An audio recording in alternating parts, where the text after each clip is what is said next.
কাছের মানুষের মিথ্যা প্রতারণা আরও বেশি ভয়ানক। শূন্যকে বিয়োগের ভয় দেখিয়ে কোনো লাভ নেই, কারণ শূন্য জানে তার হারানোর কিছুই নেই, আর পাওয়ার আছে অনেক কিছু। যারা মনে আঘাত দিয়ে হারিয়ে যায় তারা আর কখনোই ফিরে আসে না।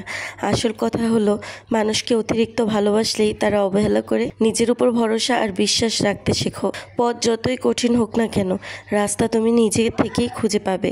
মানুষ একবার ঠকে গেলে দ্বিতীয়বার সেই হীরাকেও কয়লা মনে করে। সব সম্পর্ক ধরে রাখা যায় না, মাঝে মাঝে কিছু সম্পর্ককে ছেড়ে আসতে হয়। ক্ষুধা পেলে পেট যেমন দারিদ্রতা বোঝে না, তেমনি দায়িত্ব যখন ঘিরে ধরে বাস্তবতা তখন বয়স মানে না। ভুল মানুষের সাথে সারা রাত গল্প হয়, কথা হয়, তেমনি প্রেম হয়। হয়তো জীবনে অনেকটা সময় নষ্ট হয়, কিন্তু ভালোবাসা হয় না। প্রেম হলো মানুষের মনের অনুভূতি, বাস্তবতার সাথে যায় কোনো মিল নেই। তারপরও মানুষ প্রেমে পড়ে, কারণ বাস্তবতাকে মানুষ সহজে মেনে নিতে পারে না। কারোর কাছ থেকে মেসেজ না পাওয়াটা একটা মেসেজ, সেটা হলো তাদের আপনাকে আর প্রয়োজন নেই। দিন শেষে সূর্যটাও বুঝিয়ে দেয় সময় শেষ হলে স্থান পরিবর্তন হয়। যাই হোক, আজকের আমাদের রেসিপিটা হলো চিচিঙ্গা দিয়ে ইলিশ মাছের রেসিপি। এটাকে আমরা দুন্দলো বলি, আপনারা কি বলেন অবশ্যই জানাবেন। রেসিপিটা কিন্তু খুবই চমৎকার ছিল, বাসায় অবশ্যই ট্রাই করবেন। ভিডিওটা ভালো লাগলে লাইক, কমেন্ট, শেয়ার করতে ভুলবেন না। দেখা হচ্ছে পরের ভিডিওতে।